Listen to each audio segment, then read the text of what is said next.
large-scale screening attended by all of our pals, but much of it was significant. A long time had passed since I'd attended an opening for my own work. Richard Gere, a star whose charisma, skill, and iconic performances previously captivated audiences in Hollywood. He was more than simply a movie star. He was a beautiful woman, an officer, and a gentleman. He became famous all around the world. Outside of the spotlight, his private life was just as interesting as his professional life.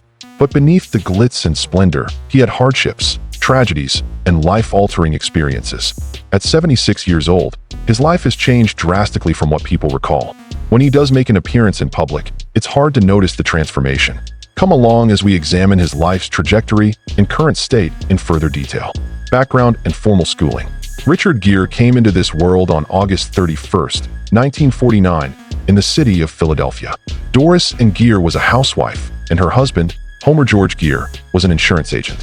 He was the second of their 3 children and the first son. Richard was brought up in a Methodist household. His father had aspirations of becoming a minister. Richard was born and raised in Syracuse, New York, after his family relocated there. A lineage that dated back hundreds of years was part of his family tree. Even the family name, Gere, had been changed to Gere by his paternal great-grandfather. Richard could find Mayflower ancestry on both his paternal and maternal sides.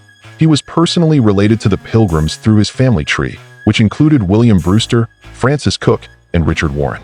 Richard always had a creative side, even as a kid, where he earned his diploma in 1967 from North Syracuse Central High School. In addition to being an athlete and musician, he was a student. As a gymnast, he was also a talented trumpet player. He attended UMass Amherst on a gymnastics scholarship thanks to his exceptional talent. Studying philosophy there brought out a different part of his inquisitive nature. However, Richard made a decision that would alter the course of his life irrevocably after 2 years. He did not get graduation from college. Neither gymnastics nor philosophy were going to be his future. Something very different was being drawn to him by it. The acting world, with all its potential and challenges, was shortly to be his destination along that road. Get your star on the Hollywood sign. In the middle of the 1970s, Richard made his film debut. When he joined the Lords of Flatbush in 1974, he got his big break. Unfortunately, the plans fell through. Richard was substituted in the film following an altercation with Sylvester Stallone. But obstacles like this simply served to strengthen his resolve. In 1977, he made a brief appearance in Looking for Mr. Goodbar, a performance that garnered him considerable notoriety.